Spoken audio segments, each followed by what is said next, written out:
Bienvenidos y bienvenidas otra vez. Vamos a continuar con el capítulo número 15 de Mao. Previamente, en el capítulo 14 se vio que Shiranui logró capturar a Mao y lo tiene como cautivo en una especie de lugar subterráneo. Shiranui mira fríamente a un Mao que está muy mal herido. Aquí aparece un recuerdo que va a ser muy importante y tómenlo en cuenta para los próximos capítulos. Y es que para seleccionar a sus discípulos el maestro seleccionaba jóvenes que tenían que llevar la cara tapada y debían pasar una única prueba. Tenían que adentrarse en una cueva a la que casi nadie había logrado salir con vida y el que salía con vida de ahí se convertía en su discípulo. Acá podemos ver a un Shiranui pequeño que prácticamente estuvo deambulando días en esa cueva. Al caer exhausto, miró con horror los huesos de personas que no pudieron escapar de esa cueva, que murieron ahí. Ya sin esperanza se acostó ella débil, porque no había comido nada, ni siquiera agua les daban. Cuando vio a un niño que no formaba parte del grupo de candidatos a discípulos, que estaba caminando con tranquilidad por la cueva. Aquel pequeño usó bastante su sentido auditivo para poder escuchar los sonidos que provenían de la cueva. O sea, la cueva hace muchos sonidos y escuchaba el sonido atentamente y ahí sabía de qué camino tomar. Shiranui claramente al verlo prácticamente decide arrastrarse para seguirlo, para poder salir con vida de ahí. Lo siguió un buen rato, eso sí, y aún así al llegar pudo ver la luz que indicaba que ya habían salido de la cueva. Claramente el pequeñín fue bien recibido por el maestro que le decía, eres tú ingresaste 3 días después que nosotros, o sea, ni siquiera es que el niñito haya ingresado con todos los demás, sino que el niño no formaba aparte de no formar parte del grupo, decidió meterse ahí por su cuenta, pero 3 días después. Mientras el maestro habla con aquel pequeño, podemos ver que Shiranui, así débil, se queda como que escondido en las rocas y escucha la conversación. El pequeño le confiesa al maestro que le enseñaron sobre el flujo de la energía del agua y arrastrar las venas del dragón. Entonces, esa es una razón clave por la que él pudo salir de la cueva fácilmente. Y por si aún no lo han notado, este pequeño es Mao. Claramente Shiranui confirma sus sospechas de que aquel niño no formaba parte del grupo del recinto que había entrado a la cueva. Un rato después el pequeño Mao decide retirarse. Pero claramente el maestro se dio cuenta de la presencia de Shiranui y le dijo, saliste porque seguiste a ese niño, ¿verdad? El pequeño no le respondió claramente, pero el maestro le dijo, al menos agradece que saliste con vida. Es aquí donde Shiranui recalca que el maestro lo miró como si fuera una escoria. O sea, lo miró con un desprecio total, solamente por haber seguido a Mao, por haberlo seguido. O sea, ¿pero qué quería? ¿Que se muriera ahí dentro? Y solo por esa estúpida, perdónenme la palabra, pero solo por esa estúpida razón el maestro prácticamente perdió interés en Shiranui, solamente por haber hecho algo por sobrevivir. ¿Qué esperaba? Fue por esa pequeña cosa que se vieron los maltratos que sufrió Shiranui por parte del maestro. O sea, esto era una injusticia total. Shiranui también recalca que el maestro acogió a un joven que no era parte de los jóvenes del recinto y que claramente ese joven era Mao. Mao, aún muy débil, le pregunta si hizo todo esto solamente porque quería convertirse en el sucesor. A lo que Shiranui recalca que odió demasiado que un forastero como Mao se quedara con el puesto de sucesor. Pero yo no entiendo, o sea, yo digo que el maestro lo trató de la mierda, pero ¿qué tiene que ver Mao acá? Mao no tiene la culpa de eso. ¿Acaso tenemos un recuerdo de cuando Mao encontró al maestro sin vida? A lo que Mao se pregunta, y le pregunta directamente a Shiranui, aquella persona que mató al maestro, ¿fuiste tú, Shiranui? A lo que Shiranui se molesta demasiado y le grita, tú fuiste quien lo mataste, ¿verdad? Y le tira como un pisotón a Mao para que se quede en el piso. El recuerdo sigue porque Mao al ver esa escena se quedó en shock total. O sea, esto es un trauma, o sea, ver a tu maestro que prácticamente te acogió como un hijo, vamos a decirlo de esa manera, verlo ahí tirado, o sea, imagínense cómo debe sentirse Mao. Y justo detrás de él hay alguien que le dice maldito. Toma a Mao desprevenido y ¡zas! Con la katana le corta literalmente la mejilla. Y Mao no pudo defenderse porque estaba de espalda, o sea, qué golpe bajo. Por otro lado, Hagonsei sigue guiando a Nanoka y a los demás hacia donde está Mao. El rastro de metal los guía hacia aquellas puertas. Claramente abren la puerta para seguir siguiendo el rastro. Podemos ver que Nanoka va a la cabeza y que prácticamente Hyaka y los demás van detrás. Por eso Kamon menciona que la espada de Hagonsei es demasiado útil. Shiranui le confiesa a Mao que él quería matar al maestro con sus propias manos. Después de todo, le guardaba un fuerte resentimiento por todo lo que hemos visto que le hacía. Le dice que quería matar al maestro con sus propias manos porque no le gustó para nada que un forastero como Mao lo matara. Esto nos da a entender que Shiranui también está siendo manipulado por alguien con más poder que quería hacer que Mao quedara como el malo en esta historia mal contada. Porque sí, efectivamente el que le hizo salir en la mejilla a Mao fue Shiranui. O sea, Shiranui fue la persona que le gritó maldito y que vio prácticamente a Mao en shock viendo el cuerpo del maestro y sacó la conclusión de que Mao fue. Aquí es donde menciona que en ese entonces el secreto de Tai Sanfukun fue robado por el Byoki.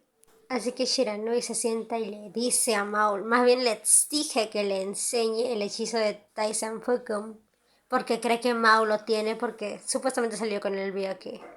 Como recordaron en los capítulos anteriores, Mao le mencionó a Kamon que la cabeza del Byoki fue quien huyó con el hechizo del Tai Sanfukun. Mao no tiene ni idea del Tai Sanfukun, pero eso Shiranui no lo sabe. Y la verdad creo que es muy conveniente que siga creyendo eso, debido a que Shiranui muestra un gran odio hacia Mao. Pero la única razón por la que lo mantiene con vida es porque le quiere que le enseñe el secreto del Tai Sanfukun que cree que él tiene. Sin embargo, si descubriera que Mao no posee el Tai Sanfukun, prácticamente por su odio lo eliminaría en un 2x3. Porque tener a Mao no le serviría de nada. Por lo que Mao, sabiendo eso, decide mentir diciendo que se lo va a enseñar, o sea que sí lo sabe. A lo que Shiranui quedó sorprendido de que aceptara tan rápido. Él pensó que tendría que torturarlo más. A cambio de enseñarle el Tai Sanfukun, Mao le dice que le quiere preguntar algo. Es aquí donde la expresión de Mao cambia completamente con enojo puro y le exige que le diga qué le hizo la señorita Sana. Le dice que todos dijeron que la señorita Sana estaba muerta y que incluso él fue el causante de su muerte. Pero entonces, ¿por qué está viva y trabajando para ti? Es aquí donde Mao, con sus pocas fuerzas, decide por alguna razón levantarse y le pregunta ¿por qué? ¿Cómo es que sigue viva? Claramente ahí Shiranui se da cuenta de que Mao ya conoció a Yurako, así que aprovecha esa situación para provocarlo, para hacerlo enojar. Es aquí donde Mao toca su pecho lleno de sangre y cubre sus manos. Y camina hasta Shiranui, que ni siquiera se inmuta ante su atrevimiento. Mao logra acercarse hasta Shiranui y lo agarra de los hombros con fuerza, y estos empiezan, por así decirlo, a quemarse. Esto debido a que la sangre del Byoki es venenosa. Shiranui ante esto lo empuja con brusquedad y es aquí donde afortunadamente ya Nanoka y los demás ya llegaron a su rescate. Shiranui, con las quemaduras que le acaba de hacer Mao, siente que el poder del Byoki está fluyendo a través de él. Hyaka lo ve por primera vez, o sea, este es el primer encuentro que tiene con Hyaka y Hyaka lo mira y dice Shiranui, así con desconfianza porque cambió demasiado el Shiranui de antes con el Shiranui que vemos ahora. Shiranui claramente se enoja de que ahora tenga que pelear contra ellos también. Mao agarra su Hagonsei y le pregunta a Shiranui nuevamente ¿cómo es que la señorita Sana está viva y por qué está contigo? Shiranui, con una sonrisa triunfante, le dice que Sana está con él porque ella quiere, él no la obligó. Claramente Mao se enoja y le dice ¡mentiroso! La rabia que sintió en ese momento hizo que la espada desprendiera una energía electrizante. Claramente Kamon se sorprende al ver que esa energía desprende de la espada de Hagonsei. Shiranui, para seguir provocando, le dice a Mao que el deseo de Sana era el mismo que el que él tiene, sus objetivos eran los mismos. Porque supuestamente sus objetivos eran continuar con el legado del clan Goku. Mao claramente lo mira con una rabia y recuerda que Sana-sama estaba dispuesta a obedecer a su padre en todo, o sea, ni siquiera pensó en su felicidad de ella, simplemente quería entregarse al legado. Mao claramente le recalca con rabia que Sana-sama estaba dispuesta a continuar con el legado. Y es más, Mao cree que Shiranui está engañándolos a todos, haciendo creer que el cadáver de Sana-sama está vivo. Por lo que Mao le dice que Sana-sama nunca hubiera querido vivir de una manera tan retorcida como esa. Mao dejó sentir su rabia a todos, absolutamente a todos. Claramente Shiranui se ve ofendido ante sus palabras. A lo que Shiranui le dice que todo esto terminaría de una buena vez si solamente le entregara el hechizo de Tai Sanfukun. Por lo que Shiranui lanza el primer ataque, que son estos látigos de agua para retener a Mao. Claramente a Mao no le importa eso y corre a máxima velocidad hacia él y le grita que jamás le entregaría el hechizo a alguien como él. Y con una velocidad sorprendente hace prácticamente los látigos de Shiranui a su favor. O sea, la espada los absorbe y da la potencia para que le den un golpe directo en las piernas a Shiranui. Acá es donde descubrimos por qué las estacas de Kamon que lo atacó, se acuerdan, en los capítulos anteriores, no le hicieron ningún efecto. Y esto se debe a que solamente Shiranui está usando prótesis de piernas, o sea, no tiene piernas. Todos se quedan absolutamente en shock al descubrir aquella verdad. Claramente Shiranui hace que le aparezcan unas piernas como de dragón para poder seguir levitando, por así decirlo. Claramente eso también dejó a Mao en completo estado de shock, quien le pregunta por sus piernas, claramente, porque esto no entiende cómo pasó. A lo que Shiranui lo mira desconcertado y le dice, ¿acaso no lo recuerdas? Aquí es donde aparece un recuerdo de cómo el recinto ya estaba ardiendo en llamas y todos los aprendices que estaban afuera estaban gritando que Mao los traicionó y que supuestamente estaba controlando al Byakuya para seguir causando caos. Y aquí es donde vemos a Shiranui de nuevo, ya saben, pues el Shiranui de ese entonces, que dice, Mao mató a nuestro querido maestro, es un enemigo jurado. Les dice a todos que acaben con Mao. Sin embargo, al ver el piso donde Mao estaba inconsciente, se lleva una gran sorpresa. Porque es aquí el primer momento, el primer instante en el que Mao se transforma por primera vez. Al completar su transformación estaba fuera de sí y literalmente fue corriendo de frente a atacar a todos los que estaban ahí. Es aquí donde Mao va de frente, literalmente de frente contra Shiranui, que era el que tenía la espada, y literalmente levantó su garra con una gran velocidad y ¡zas! Con una sola garra, le logró arrancar las dos piernas, haciendo que Shiranui caiga. Pero yo quiero decir mi punto de vista aquí. O sea, a Carto lo quieren tildar a Mao como el malo en una historia mal contada. O sea, Mao no tuvo la culpa porque bien sabemos que cada vez que se transforma, él olvida completamente los sucesos que pasan en su transformación. No es consciente, pierde el control. No fue su culpa. Claramente Mao al oír la historia le dice así desconcertado, ¿yo hice eso? Es aquí donde Shiranui confiesa que tomó las piernas prestadas de un Shikigami que se llama Kairyu, que es una especie de dragón místico de color azul, pero a cambio de este favor no puede salir del agua. O sea, entre comillas, está condenado a estar debajo del agua para toda su vida. Debido a esta revelación, Mao le dice, es por eso que no puedes subir a Kioto, es por eso que enviaste asesinos contra mí. Claramente Shiranui le dice, enviaré a todos los que sean necesarios con tal de tenerte, con tal de tener el hechizo de Tai-san Fukun. Y es aquí donde prácticamente hace como una especie de marea y desaparece. Claramente Mao trata de luchar contra aquel río para tratar de alcanzar a Shiranui. Es aquí donde las raíces de Kamon lo detienen. Y claramente Mao lo mira y le dice, ¿por qué me estás deteniendo? Claramente aquí Kamon le dice que es un tonto, que lo único que Shiranui quiere es provocarlo para que vuelva a caer en su trampa, que no debe caer ante sus provocaciones. Acá es donde yo veo a un Kamon que más que todo como un aliado, lo veo como un hermano mayor. Realmente Nanoka mira muy preocupada a Mao. Mao claramente está furioso porque Shiranui escapó. Y yo lo entiendo, o sea, yo entiendo su rabia.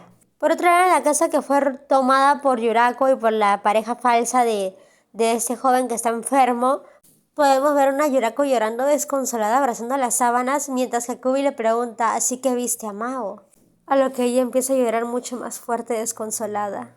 Le dice que ella no quería que se vieran en este momento. Ella no había planeado que se vieran todavía tan pronto. Y sobre todo se pregunta qué habrá pensado Mao de ella al verla. Claramente Hakubi compadece a la señora Yurako y llama a Mao un monstruo. Ay, como si él no fuera un monstruo que mató a todo un ejército. Mira quién habla de monstruosidades. De regreso con Mao y los demás podemos ver que Kamon comenta que siguieron a el Shikigami de metal hasta aquí, lo que hace que diga con firmeza que Shiranui está trabajando con un hechicero de metal. Aquí es donde yo quise gritar, ¡bingo, Kamon, eres tan listo! Mao ya prácticamente en el piso se culpa a sí mismo porque estaba tan cerca de atraparlo pero se le escapó. A lo que Heka, mientras está secando, por así decirlo, su casaca, le dice, va a volver tarde o temprano, después de todo no puede salir de acá, por lo que ella dijo que no puede salir del agua. Así como también Heka dice, se ve que ese tipo te guarda bastante rencor. A lo que Kamon reafirma que por ese punto sí está de acuerdo con Shiranui, de que también le guardaría rencor a Mao. Este rencor sería debido a que Mao le cortó las piernas y prácticamente lo dejó sin poder salir del agua. para toda su vida. Kika claramente lo mira y le pregunta, ¿no recuerdas lo que pasó en ese entonces? Y Mao le dice que no recuerda nada. Además confiesa que siempre le valió un pepino Shiranui. A lo que Kika le dice, vaya tú sí que eres frío. Ya después de esa plática, Kamon dice que ya deberían volver a casa. A lo que Mao les dice que se vayan sin él, ya que él tiene que recuperar fuerzas primero. Nuevamente Kika se inclina al verlo aún arrodillado y le pregunta, ¿no puedes caminar? A lo que Kamon se queda en shock y le dice, pero pareces estar bien hace un momento. Nanoka le dice que no es así debido a que Mao recibió un montón de disparos debido al Shikigami de metal. O sea, prácticamente le lanzó como 1 millar de disparos. ¿Quién no estaría agotado después de eso? Es aquí donde Kamon se da cuenta que entonces lo que pasó hace rato, o sea, de cuando Mao estalló, prácticamente gritó con fuerza y atacó a Shiranui con una brutalidad tan fuerte que parecía que estaba con todas las energías bien puestas. Fue debido a que como Shiranui habló de la señorita Sana de esa manera, eso hizo hervir la sangre de Mao. ¿Y a quién no le herviría la sangre? Claramente Mao no está bien. No está para nada bien. Nanoka se levanta, agarra la espada Hagonsei que estaba enterrada en el suelo y la saca. Y se hace un pequeño corte del que empieza a brotar bastante sangre. A lo que Mao olvida que no tiene fuerzas y se levanta desconcertado y le pregunta a Nanoka, ¿qué estás haciendo? Nanoka le dice, ¿qué crees que estoy haciendo? Voy a darte mi sangre.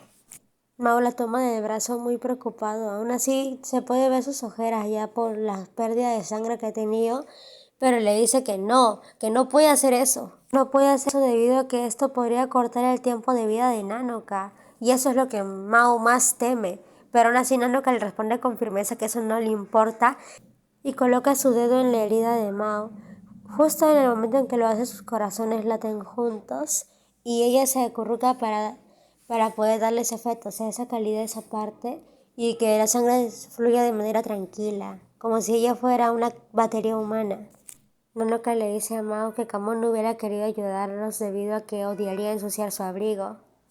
Y además que es demasiado pequeño para cargarlo. A lo que Kamon confirma que sí, detestaría ensuciar su abrigo, y Hieka claramente se queda indignado de que Nanoka lo llamara enano.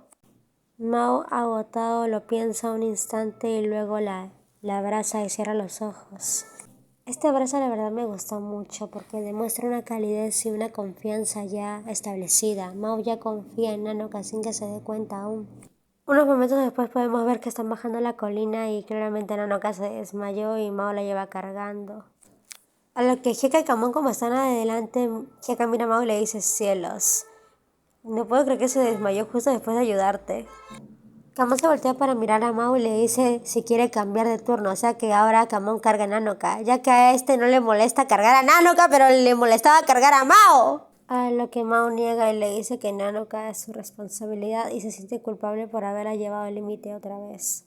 O sea, aquí ya podemos ver que Mao se siente culpable porque no quiere depender de Nanoka. Y eso ya me da a entender que hay sentimiento ahí, que hay un aprecio. Ya en la mañana Nanoka está en el portal lista para irse a casa. Claramente Toya le pregunta, ¿ya va a regresar a su casa? Y Nanoka le dice que sí, aunque mira preocupada a Mao. Mao, para tranquilizarla, le dice que ya está bien, que puede irse. Nanoka claramente lo mira con dudas y aún así decide irse. Claramente mientras está corriendo por el portal se pregunta por qué la señorita Sana está trabajando para Shiranui. Claramente también recuerda cómo Mao gritó cuando Shiranui dijo que Sana-sama estaba con él por su voluntad. Nanoka llegó a la conclusión de que Mao estaba celoso de Shiranui. Además recuerda que Mao había dicho que Sana-sama ya estaba enamorada de alguien más. Por lo que Nanoka piensa que tal vez esa persona era Shiranui. Y ella piensa que a pesar de que fue un amor no correspondido, Mao todavía demuestra que ama a Sana-sama. Es aquí donde al salir se encuentra con el Byoki, pero Nanoka recuerda que el Byoki le dijo que si deseaba verlo podía llamarlo, pero ella no lo llamó, entonces ¿por qué está aquí? El Byoki le pregunta, otra vez le dice tu sangre a Mao, ¿verdad? A lo que Nanoka se queda desconcertada y le pregunta ¿cómo lo sabes? El Byoki le dice que como ambos comparten sangre, es imposible para él no darse cuenta. Nanoka le pide al Byoki que le hable sobre Sana-sama, a lo que el Byoki la mira confundida y le dice ¿Sana-sama? Y Nanoka le explica, antes era su gato mascota, ¿verdad? Y claramente esto es cierto, y Nanoka lo llama por su nombre, Haimaru. Por otro lado, en la era Taisho se ve una gran masacre en un pueblo, y es así como Un mensajero empieza a decir extra, extra, misterioso masacre en la aldea Hitokabe. Y claramente Hyaka compró el periódico y empezó a leer. Un testigo afirmó que espantapájaros de metal salieron de la aldea después de aquella masacre. A lo que Hyaka se pregunta, ¿espantapájaros de metal? Como si estuviera extrañado, como si le hubiera recordado algo a esto. Y quiero que ese detalle a continuación se les quede grabado para el próximo capítulo. Y es que Hyaka se pregunta, ¿podrían ser los mismos que en aquel entonces? De regreso con Nanako, mientras esta se balancea en un columpio, le pregunta al Byakuya cómo era Sanasama. Acá observamos un recuerdo donde un Shikigami está entrando al recinto. Es aquí donde Sanasama le explica a Haimaru que esta casa está llena de maldiciones, que los nobles piden maldecir a cierta persona y ellos se encargan de dar esa maldición. Sin embargo, si la maldición se les regresa y se está acercando a ellos, hay una barrera que hace que estas maldiciones se hagan invisibles ante los ojos de los demás. Nanako le pregunta al Byakuya no sé si ella podía verlas. ¿Acaso ella podía lanzar hechizos Onmyo? A lo que el Byakuya niega rotundamente. Sana no sabía eso, pero le confiesa que en las noches cuando le encargaban una maldición, un humo negro se adueñaba de la habitación de Sana. El padre de estas tendía un sobre largo y de la boca de Sanasama salía como una especie de vapor negro que el padre recolectaba para dársela a un hechicero del recinto, muy posiblemente una maldición. Nanoka le pregunta qué era ese vapor negro, a lo que Loki le dice que por el olor pudo reconocer que era una maldición, a lo que Nanoka se queda sorprendida de que de la boca de Sanasama saliera una maldición. El Loki le explica que debido a que Sana era la hija del maestro del clan Goko, ese muy posiblemente era su rol, a lo que Nanoka le pregunta si Mao sabía de esto. El Byakuya le dice que era imposible que Mao lo supiera, debido a que cada vez que Sana se juntaba con alguien del recinto o con Mao, la energía de esta se volvía pura, haciendo parecer que tal vez Sana no sabía de su rol, no sabía que tenía esas habilidades escondidas. Es aquí donde Nanoka vuelve a recordar el grito de Yorako. Así que Nanoka se arma de valor y le pregunta al Byakuya, ¿tú me creerías si te digo que en la era Taisho ha aparecido una chica que supuestamente es Sanasama? A lo que Ricky le dice que Sana está muerta. Él mismo vio que le sacaron el corazón del pecho. Es imposible que esté con vida. Así que Nanoka se pregunta quién será esa mujer. Por otro lado, de nuevo en la era Taisho podemos ver que tanto Hyaka, Otoya y Mao están en la aldea que fue masacrada. Lo raro es que no hay ningún reportero, ningún policía. Esto hace indicar que les han pedido que se mantengan al margen, que no indaguen más aquí. Hyaka dice que esto ya había pasado antes, a lo que Otoya le dice, ¿estás hablando de la vez que encontraste los espantapájaros de metal? Hyaka les narra que hace 20 años durante la guerra con Rusia, mientras él estaba trabajando ayudando en una granja en un pueblo pequeño, ellos llegaron, a lo que podemos ver un recuerdo de que esos espantapájaros literalmente llegaron al pueblo solamente para masacrar a sus habitantes, o sea, matarlos así con velocidad como si fueran cualquier cosa. Y Checa dice que el incidente nunca llegó a los periódicos, nunca hubo un rumor, o sea, como si esto no hubiera existido. Checa a las cosas puede escapar de ahí. Pero como empieza a sospechar, le parece raro que ahora haya llegado esta noticia a los periódicos. Y justo en ese momento son radiados, a lo que Mao claramente sabía que esto era una trampa. Desde arriba se puede ver a Hakubi que claramente solamente esperaba encontrarse a Mao, no esperaba volver a ver a Hyaka. Hyaka lo confronta y le pregunta si él estuvo detrás de la masacre que ocurrió hace 20 años. A lo que bien fresco, admite que sí. Y le dice, aquella vez no pude mostrarte mi cara, ¿quieres verla ahora? Antes de que te quite el último ojo que te queda. Esto nos revela que Hakubi prácticamente fue el que le quitó un ojo a Hyaka. Hyaka al oír eso se pone más alerta, porque claramente esto es algo que también le choca. Pasó hace 20 años, pero se entiende, perdió uno de sus ojos. ¿Cómo no va a estar, cómo no va a reaccionar de esa manera ante tal provocación? Claramente Mao nota la expresión de Hyaka y se pregunta, ¿este hombre le hizo eso al ojo de Hyaka? El capítulo termina con un posible enfrentamiento para el capítulo 16. Ahora nos dirigimos al capítulo número 16. Previamente, en el capítulo 15, Mao, Otoya y Hyaka se dirigieron a un pueblo que fue cruelmente masacrado. Lo extraño es que ningún policía y reportero fue a la escena del crimen, por lo que Hyaka sospechó que se les mantuvo al margen como pasó hace 20 años. ¿Y a qué quiero llegar con esto? Sucede que hace 20 años unos espantapájaros de metal atacaron el pueblo duramente. Hyaka fue el único superviviente de esta masacre. Logró escapar con vida de milagro. Pero el incidente nunca llegó a los medios, por lo que Mao pensó, pero si este sí llegó, esto puede ser una trampa. Y efectivamente era una trampa. Por lo que usaron este incidente para atraerlos, como dice Mao, y justamente ahí aparece el enemigo principal, haciendo que ambos se volteen para poder mirarlo. Claramente el enemigo se sorprendió de ver a Hyaka y claramente dice, en la pelea anterior que tuvimos no pudiste ver mi rostro. ¿Quieres verlo ahora antes de que te quite el otro ojo? A lo que Hyaka claramente se molesta y ahí es donde Mao descubre que ese tipo fue quien le hizo eso al ojo de Hyaka y lo mira atentamente. Acá podemos observar que hace 20 años Hyaka estaba huyendo de esos espantapájaros de metal, viendo a las personas que habían fallecido en su paso y claramente Hyaka fue acorralado por estos mismos espantapájaros de metal que no lo iban a dejar con vida, pero Hyaka alcanzó a agarrar un arma para proteger su vida, porque claramente si iba a morir, muere peleando. Y esos sujetos lo siguieron atacando. Y Hyaka pensó, hay un aura de metal, o sea que hay alguien que nos está controlando. Por lo que decidió tirar una fuerte llamarada para que tanto los espantapájaros ardan y que también estas llamas afectaron a quien los controlaba. Cuando el fuego se disipó, claramente Hyaka se disponía a acercarse, pero una fuerte guerra de metal lo atravesó prácticamente del lado del ojo izquierdo, hiriéndolo fatalmente en ese ojo, y lo que ocasionó esa pérdida. Y volvemos al presente. Claramente Hyaka lo observa y le grita, tú fuiste quien mató a esos aldeanos, ¿verdad? Eres un monstruo. Este simplemente lo mira sin inmutarse y le dice que todo fue su culpa porque él estaba ahí y que además eso sirvió como campo de entrenamiento. A lo que Hyaka se enfurece porque usaron a personas inocentes solamente para atraparlo. Ni siquiera Mao pudo controlar la furia de Hyaka. Hyaka se lanzó con toda la pelea, literalmente estaba dispuesto a quemar vivo a Hakubi, pero Hakubi le regresó el ataque con ese metal. Claramente Mao impidió que se le acerque a Hyaka. Recordó que esos mismos látigos de metal ya los había enfrentado antes cuando protegió a Nanoka y Otoya. Claramente Mao también se lanza a la batalla y ataca a Hakubi con la Hagunsei, pero Hyaka le dice que se aparte, que esto es de él, esto le pertenece a él, esta batalla es suya. Por lo que Mao, al ver la llama que lanzó Hyaka, se aparta esperando que ese ataque le caiga a ese tipo, que lo detiene prácticamente con una barrera, como dice Mao. Se queda así como en shock. Claramente ese sujeto baja su mano que está, podemos ver su guante quemado y lanza como filos de metal, pero poderosos. ¿Y por qué? Porque resulta que su brazo está hecho de metal, o sea, no tiene un brazo, no tiene un brazo. Eso hace que se quede Otoya en shot. Hasta el mismo Hyaka se queda en shot.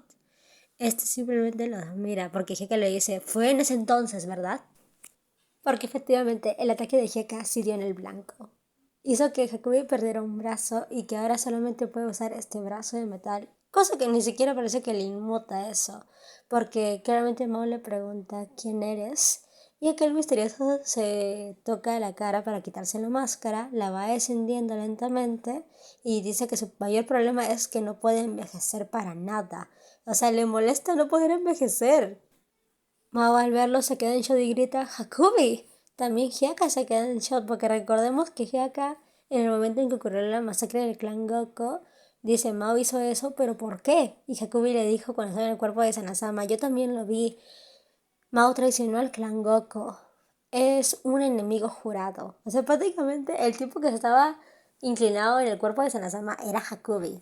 Pero yo siento que acá hay una hipocresía total, porque yo presiento que Hakubi sabía que Mao no fue el que mató al maestro, ni que hizo todo este desastre, y que le hizo creer a Hyaka que Mao fue el culpable para romper lazos, porque recordemos que Hyaka y Mao como que estaban conectados porque parecían como amigos o compañeros. Mao le pregunta directamente si fue convocado, o sea, si fue uno de los 5 convocados. Y claramente Jacobi dice que sí. Y mira a Hyaka le dice, tú también fuiste convocado, ¿verdad, Hyaka? Y Jacobi le dice que pelear contra él fue una bendición. Todo porque aprendió que todos los que fueron convocados a algo chiquito pueden matarse entre ellos.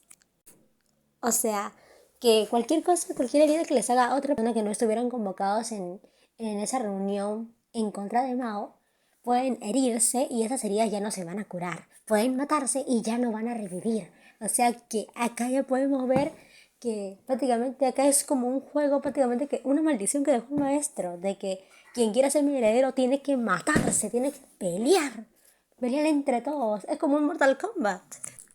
Ese detalle es muy crucial, por lo que Mao escucha con bastante atención. Mao conoce a Hakubi debido a que Hakubi era al que el maestro tenía mayor confianza.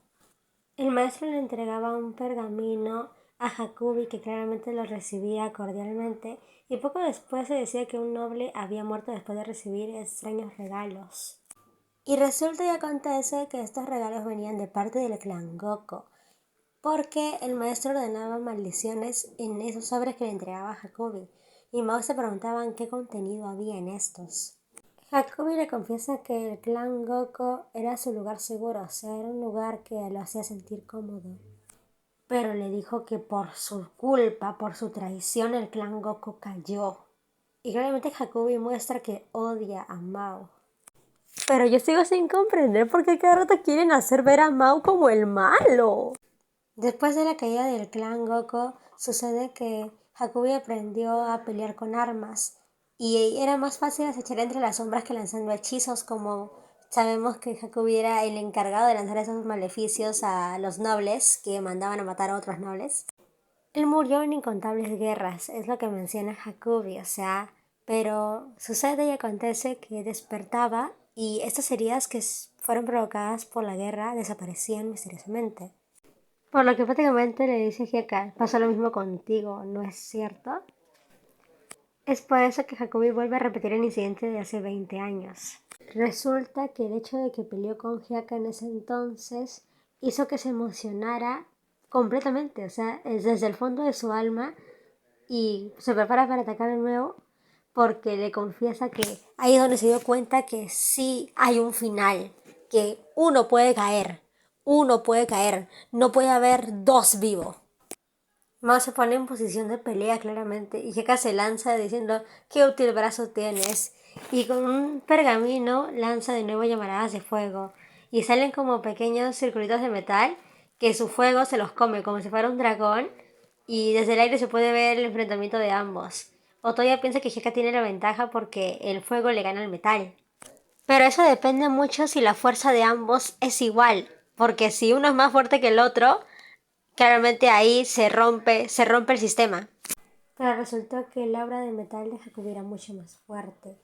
Y prácticamente el ataque siguió su camino, o sea, ignoró lo que Heka hizo y se dirigía a ellos. Mao hizo una barrera para protegerse y también proteger a Heka, aunque yo en el fondo creo que lo hizo para proteger a Heka, ya que de no ser por eso, prácticamente Hakubi hubiera matado a Heka, porque ya sabemos que Mao ya es consciente de que todos los que estuvieron convocados por el maestro pueden morir a manos del... Son cinco, morir a manos del otro. Uno, dos, tres, cuatro, cinco. Y yo siento que Mao, a pesar de que Heka no confía en él, Mao lo quiere, lo aprecia como compañero. Al estar a salvo, Mao deshace la barrera y claramente Hakubi se queda sorprendido al ver su espada y le dice, ¿acaso esa es Hagonsei? La espada que te dio el venerable maestro, pero ¿por qué está contigo? Esa arma da mal augurio. Deberías maldecirte, no protegerte. A lo que Mao le responde que esa espada está maldecida con la sangre del Byoki y que él también está maldecido por el Byoki. A lo que Hakubi le dice, maldito dices, con una cierta duda, o sea, no le cree. Y le dice que solamente está usando esa espada supuestamente maldita para recibir la protección del Byoki. Y ahí es donde Mao mira su espada y vuelve a escuchar la voz del Byoki que le dice, Mao, dame tu cuerpo. Mao, confundido, se pregunta, ¿la protección del Byoki? Heka le grita claramente, ¿a quién le importa eso? Derrítete de una vez y vuelve a lanzarle un ataque. Hakubi saca un collar de perlas, a lo que Mao se pregunta, ¿perlas? Y Hakubi se dice que no quería tener que usar métodos de agua, pero lanza aquel collar de perlas que termina aterrizando en una de las manos de Hyaka.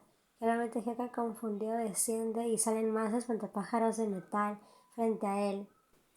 Hyaka toma esto como una provocación y le dice, hace 20 años hice cenizas a cada uno de tus espantapájaros de metal y extiende la mano para atacar. pero no salió ninguna llama, dejando a Hyaka en shock. Otoya también se queda en shock y dice no hay llamas. Y Hyaka claramente va esquivando los ataques de esos espantapájaros y queda encerrado en una celda de metal. Mao al verlo atrapado grita ¡Hyaka! Mao al ver la escena dice acabo de usar la energía de agua de las perlas para sellar el hechizo de Hyaka. Hyaka intenta quitarse el collar pero no puede. A lo que Hakobi le dice que te mataré más tarde, como es debido. O sea, prácticamente lo va a dejar para después. Y su objetivo es Mao. Mao le pregunta, ¿estás trabajando con Shiranui? A lo que Hakobi le dice, eso debería preguntarte yo a ti. Uniste fuerzas con el Byoki para traicionar al clan Goku. De su brazo de metal saca como una especie de hacha. Hakobi le dice que es el enemigo jurado del clan Goku y se dispone a atacarlo. Literalmente, con esa hacha se la lanza y Mao se cubre y le dice, ¿en serio crees en esa farsa que dice ser el clan Goku? A lo que Hakobi le dice, ¿una farsa? Tú no sabes nada, Mao. Resulta que Hakobi, hacia en la era Tokugawa, escuchó rumores de ese supuesto clan Goku.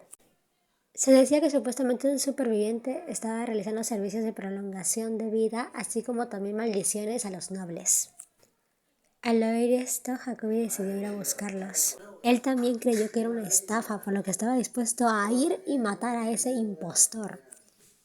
Fue a la playa donde se entrenaban los antiguos hechiceros del clan Goku y encontró un santuario protegido por una barrera. O sea, él mismo fue en bote y logró pasar la barrera. Él cree que lo dejaron entrar a propósito, porque en la entrada lo esperaba una misteriosa mujer.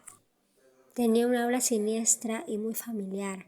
No era una impostora, debido a que sentía que era descendiente legítima del clan Goku.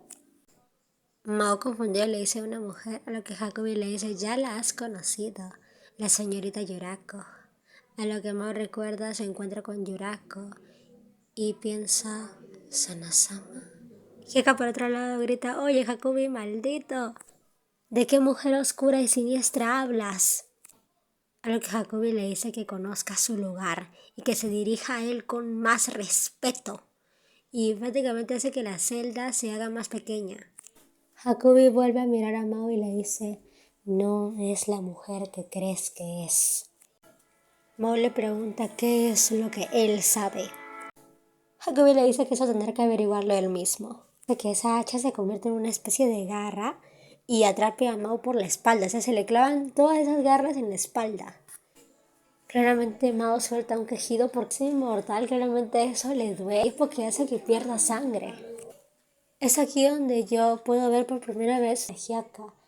Cuando vi esa expresión por primera vez, yo pensé que en verdad, a pesar de que diga que está enojado con Mao, le importa. No quiere perder a Mao.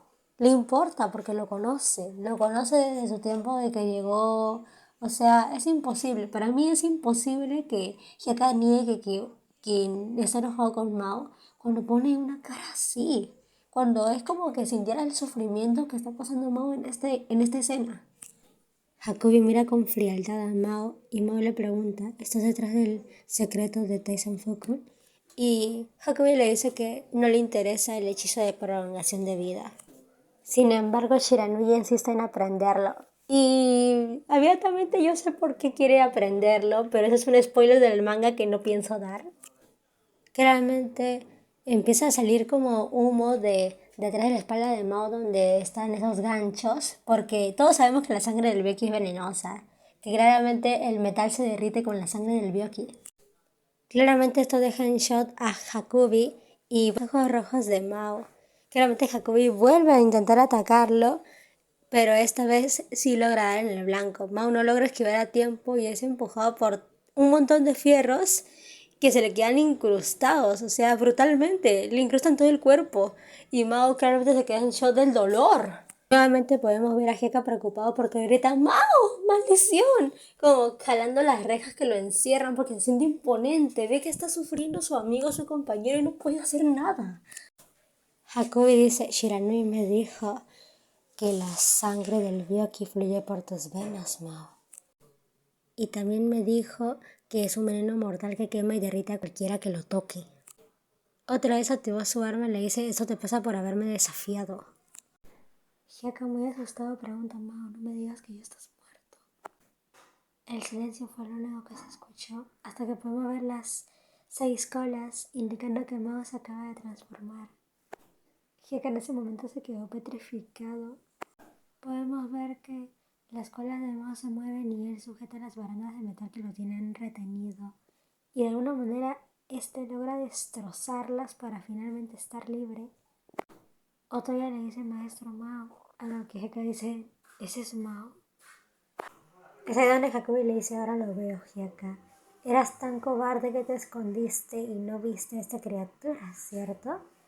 Mao mira a Hakubi y ¡fan! Se lanza directamente al ataque. Está decidido a todo. Literalmente todos sabemos que cuando Mao se transforma pierde la noción. O sea, prácticamente no recuerda nada y se vuelve salvaje. Hakubi esquiva el ataque de Mao y lanza sus cestos de metal, pero ahí se da cuenta de que no le hacen ningún solo daño a Mao. O sea, una vez que se transforma en bestia, ningún ataque le hace daño. A lo que Hyaka se sorprende y dice ningún hechizo de Hakubi le hace efecto. Mao sigue atacando a Hakubi con todas sus fuerzas, pero este lo esquiva y al mirar a Mao de cerca podemos ver que Mao se prepara para atacar y Hakubi le dice, eres el enemigo de todos los Onmyoji. Otoya confundido dice de los Onmyoji y Hyaka dice, ¿qué quieres decir con eso? Hakubi saca un talismán y le dice, te castigaré. Y cuando Mao ya estaba listo para atacar, Hakubi dice, antes de entrar al clan Goku nunca antes había visto un gato. Hyaka, fue lo mismo para ti, ¿no? Y Otoya le dice, ¿eso es cierto, Hyaka? Y Hyaka confirma que sí, porque solamente los gatos han sido criados por familias nobles. Aparte cuenta que Haimaru, que es el gato de Sanasama, era el primer gato que había visto en su vida. Sabiendo esto, Hyaka le dice, dime cuál es tu punto. A lo que Hakubi le dice que los gatos existían fuera del reino del Onmyodo, una criatura que no pertenece a ninguno de los 5 elementos. Estos 5 elementos se caracterizan por la madera, fuego, tierra, metal y agua. Por lo que su pregunta es por qué el maestro acogió una criatura tan espeluznante. A lo que Hakubi dice solamente puede haber una respuesta. El maestro planeaba usar a Byoki para que le sirviera. Para mí eso tiene mucho sentido, la verdad. Hakubi menciona que quería usar a Byoki para convertirlo en un Shikigami. Un Shikigami vemos que es como es Otoya, como es Beniko, la que acompaña a Amon, como un guardián, un protector. Y como el Byoki no se iba a ver perjudicado por el ciclo del Onmyodo, que ya sabemos la madera, el metal, el agua, el fuego y el aire, hubiera sido posible. Pero su plan fracasó y Byoki perdió el control. Y que peor aún eligió a Mao el traidor y se unió a él. A lo que Otoya dice, pero Hakubi no sabe que el maestro Mao rechazó al Byoki. Hakubi le grita a Mao que es un monstruo espantoso y lanza como 5 cartas que forman un triángulo para retener a Mao. Mao salta y prácticamente es electrocutado por este. Pero ahí Hyaka se pregunta, ¿no había dicho Hakubi que ningún hechizo Onmyo funcionaría con el Byoki? Otoya se acerca a Hyaka y le dice, maestro Hyaka, muéstrame tu brazo sellado. Y saca un pelo largo de su cabello. A lo que Hyaka dice, ¿te creció un pelo largo? Eso es muy raro. Mientras Mao sigue siendo electrocutado, logra librarse prácticamente de ese conjuro. A lo que Hakubi dice, debí suponer que ninguna barrera lo detendría. A lo que Hakubi y provoca a Mao para que lo ataquen, porque ella tiene un plan. Y es ahí donde Mao se acerca y prácticamente le dispara y ese golpe cae en sus colas. Y de alguna manera ese talismán logró que las 7 colas del Byoki fueran cortadas y Mao cayera aparatosamente al piso. Realmente se levanta y ve los pedacitos de su cola cortada que están cayendo lentamente. Otoya dice, logró cortar las 7 colas del Byoki y la transformación se está revirtiendo. Otoya dice, ese talismán maldito que se puso en el brazo es similar al que en la otra ocasión casi mata al Byoki. Hakubi satisfecho dice, eso parece funcionar. Y justo cuando se disponía a rematar a Mao, Hyaka llegó al rescate. Y claramente no estaba para nada contento y le dice, Hakubi, eres hombre muerto. Hakubi se eleva para protegerse y le dice a Hyaka, ¿acaso rompiste el sello? Y le dice, te mataré la próxima vez. y prácticamente decide huir, decide irse por un portal, a lo que Heka dice, pelea conmigo ahora, maldito, y lanza una ráfaga de fuego, pero que no lo logra alcanzar. Heka muy enojado dice, maldición. Podemos ver el sol asomando y claramente a un Mao que ya volvió a ser normal. Corren hacia Mao desesperadamente y Heka pregunta, oye Mao, reacciona. Otoya también se acerca para ver si está bien y Mao empieza a roncar, a lo que Otoya dice, debe estar muy cansado. Y ya posteriormente en la noche podemos ver que en una carreta Heka está que la transporte y Otoya le dice, me alegra que estuvieras aquí para ayudarnos, eres mucho más fuerte de lo que pensaba. A lo que Heka le dice, por supuesto. Y es verdad, Heka si fue convocado uno de los 5 para maldecir a Mao y atacarlo, realmente es fuerte. Pero la verdad me sentí muy feliz y satisfecha de que a pesar de que Heka lo vio convertido en el Byakuya, en una parte del Byakuya al menos, no lo rechazó. Ni siquiera lo atacó, ni siquiera lo lastimó. Lo aceptó tal y como era. Lo lleva en una carroza porque sabe que ahorita está débil en un momento delicado en el que podría atacarlo, pero no lo hizo. Eso demuestra el gran corazón que tiene Heka y que todavía aprecia a Mao con todo su corazón. A lo que Otoya le dice, le contaré a la señorita Nanoka lo que hiciste. Y Heka le dice, hazlo. Por alguna razón no me toma en serio. Y es la verdad, pues, o sea, ya sabiendo la historia de Mao, claramente Nanoka desconfía de Heka aún. Pero yo siento que después de esto ya debería saber que Heka en verdad todavía tiene sentimientos de afecto, de hermandad hacia Mao. Y hablando de nuestra querida Nanoka, Nanoka va a buscar a Mao para decirle la información que obtuvo con el Byakuya. Entra y llama a Mao Otoya, pero se da cuenta de que no hay nadie. Y, o sea, honestamente con la información que obtuvo del Byakuya sobre el humo negro que salió de la boca de Sanasama, la verdad es que yo siento que Nanoka de alguna manera quiere decirle a Mao para que, no sé, para que desconfíe de Sana, para que no crea en ella, ¿me entiendes? Es como que siento que quiere que Mao odie a Sana, o sea, a la que cree que es Sana. Por otro lado vemos un bote en donde Jacobi está ahí y dice, el Byakuya existe fuera del reino del Onmyoto. Sería interesante si pudiera controlar a Mao. Esa frase la verdad me dejó en bastante suspenso porque no entendía a qué se refería Jacobi. Pero resulta que me tomé la molestia más bien de revisar el manga. Claramente acá no voy a dar spoiler, pero sí puedo decir que se vienen cosas fuertes. Al menos en lo que se va a adaptar de Mao hasta los capítulos 26.